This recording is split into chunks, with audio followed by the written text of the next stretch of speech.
Estamos de volta com o Jornal da Tarde, exibido aqui pelo jornal O Estado MS, que você pode assistir de segunda a sexta-feira a partir da 1h30 da tarde, horário Mato Grosso do Sul, pelo estadoonline.com.br ou pela nossa página no Facebook, lá no @Jornal O Estado MS. E nós estamos conversando hoje com o ministro Carlos Marum, que tem nos colocado várias questões relativas ao governo e também em referência ao seminário que aconteceu na última sexta-feira sobre licitações. Bom, ministro, agora eu quero entrar numa questão um pouco mais pessoal, né?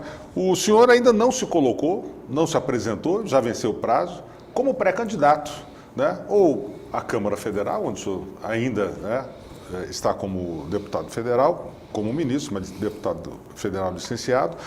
Ou seja, o governo termina este ano. O seu governo agora, o governo Temer. O senhor não se apresentou, o senhor não deve concorrer às eleições. Qual vai ser o destino de Carlos Marum a partir de janeiro de 2019? Deixa eu lhe dizer, eu não me apresentei porque eu não sou nem pré-candidato, nem candidato, nem pós-candidato, né?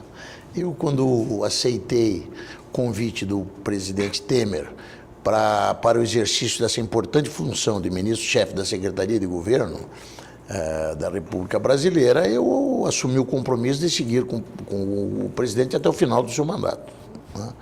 Eu sou um homem de palavra, eu sei que isso é uma coisa rara, né? Hoje em dia, infelizmente, conceitos como esse, princípios como esse, são a todo momento relativizados, mas eu não, eu dei minha palavra e estou cumprindo, fico até o final do governo. O que eu vou fazer no dia 1º de janeiro? Vou entrar em férias, porque eu não tive férias, eu tenho eu estou até necessitando. Você não tira férias há quanto tempo, ministro? Não, na verdade, eu agora emendei, nesse ano passado, né, nós temos um recesso, eu exerci o mandato de deputado, nós temos um recesso onde normalmente a gente tira uma semana em julho. E eu normalmente tirava uma semana ali para ficar com a família.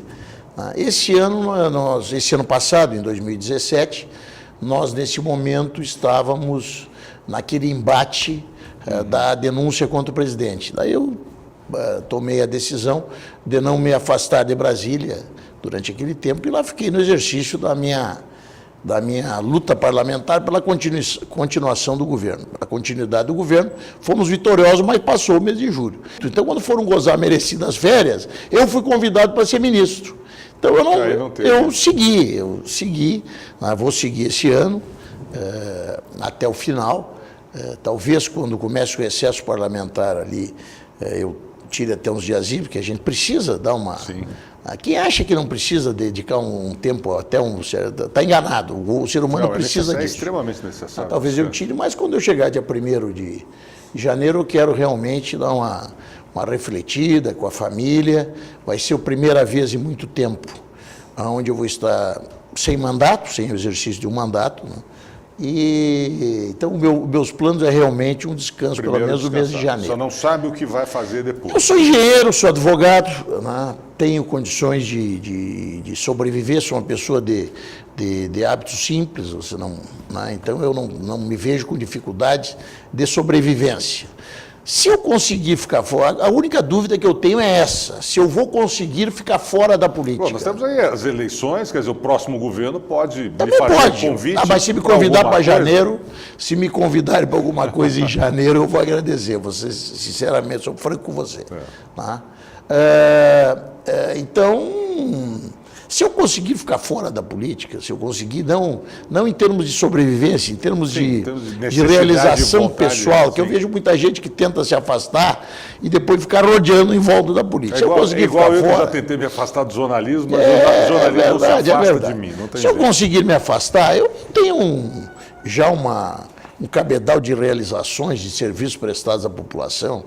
Não precisava nem falar dos últimos tempos, era só falar de habitação. Você sabe que em Mato Grosso do Sul são milhares e milhares de pessoas que vivem hoje numa condição de mais felicidade nas suas casas em função do meu trabalho. Então eu já tenho serviços prestados suficiente. Posso me afastar já de sair de cabeça erguida porque fiz muita coisa. Ô, ministro, eu queria uma outra opinião do senhor a respeito da votação que houve no STF semana passada, né, sobre o foro privilegiado, né, a restrição do foro privilegiado agora passa, na verdade, valer só para aqueles parlamentares em mandato. Aqueles que não estão cumprindo o mandato ou cometeram ilicitudes aí antes de seus mandatos podem agora responder a processo na primeira instância, segunda instância e tal. Deixa eu te dizer, eu sou favorável a essa decisão. Não a decisão, sou favorável a esse conceito. A restrição do foro. Sou favorável a esse conceito. Mas, até porque eu respondo a um processo. Fui 16 anos membro do Executivo e respondo a um processo, né, aonde, por sinal, que é um processo absurdo, aonde, por sinal, já tive decisões favoráveis, interlocutórias. O Ministério Público pediu o bloqueio dos meus bens, que são poucos, mas pediu o bloqueio. Isso na a senhora era eu era secretário de habitação do Estado. Por uma terceirização de serviço, não foi por questão de superfaturamento e licitação, por uma terceirização de serviço, respondo a um processo aonde já obtive vitórias no curso do processo, que foi que o Ministério Público pediu o bloqueio dos meus bens, foi negado e o Ministério Público recorreu, foi negado novamente esse bloqueio, porque a princípio está ali na decisão, não estão claros os requisitos para caracterizar qualquer fraude ao erário. Mas eu respondi e fiquei respondendo aqui. Eu não recorri, não pedi fórum privilegiado para isso, uma questão anterior ao meu mandato. Estou respondendo, quer dizer, eu não fiz questão de ter fórum privilegiado em relação a isso, eu quero ter uma decisão aqui. Então eu sou favorável a isso. O que eu sou contra nesse processo é a seletividade. Né? Você sabe que a grande maioria dos fóruns privilegiados não é no Legislativo nem no Executivo, é no Judiciário. No Judiciário. No Judiciário. E eu penso que o que pau que dá em Chico tem que dar em Francisco. Eu penso que o fórum privilegiado tem que cair em relação a todos aqueles que têm esse fórum, certo? Se o cidadão é um membro do STF e tem alguma discussão em relação, por exemplo, a uma questão externa ao exercício da função, ele pode sim ser processado num juízo de primeira instância. Mesma coisa um promotor público. Por que ele não pode imediatamente ser arguido pela polícia, prestar depoimento e ser processado num juízo de primeira instância?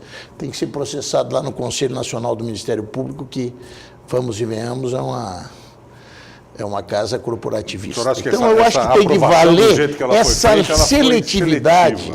Essa seletividade, ela é maléfica.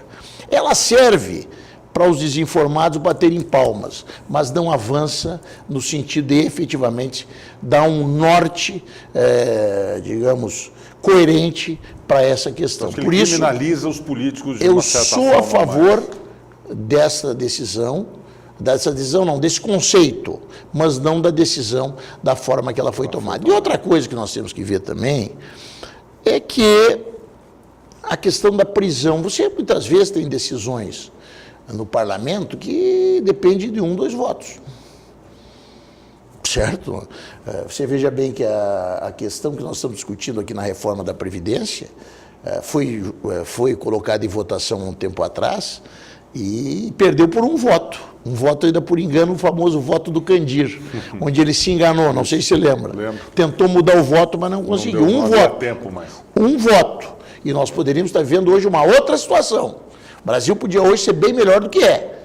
Um voto, faltou um voto, e esse voto ainda foi de um deputado, tinha sido ministro, que na hora se manifestou, mas não conseguiu fazer com que o seu voto revertesse. Então, essa oportunidade de primeira instância, de delegado prender parlamentar, ela tem que ser vista com certo receio. Que muitas vezes tu tira 3, 4 deputados de dentro de um parlamento, você muda o resultado do parlamento. Não sei se você está entendendo. Você vai lá, isso aqui, como tem deputado preso ali, tira, você muda o resultado. Então, as coisas têm que ser vistas também com parcimônia. Por isso que eu sou favorável à aprovação, e penso que ela se torna agora absolutamente necessária, a aprovação da lei do abuso de autoridade.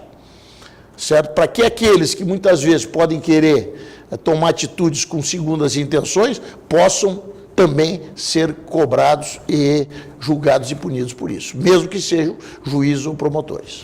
Bom, ministro, gostaria de agradecer sua entrevista aqui ao Jornal da Tarde. Muito obrigado pela presença, as portas estão abertas. Certo, se eu estou à tiver disposição. questões polêmicas, vamos voltar. Vamos em frente. Um abraço. O Jornal da Tarde, então, vai ficando por aqui, tá? Nós voltamos a partir de amanhã, 1h30 da tarde, sempre aqui pelo jornal O Estado MS. Você acessa lá no estadoonline.com.br ou pela nossa página no Facebook, @Jornal Estado MS. Muito obrigado, uma boa tarde até vocês e até amanhã.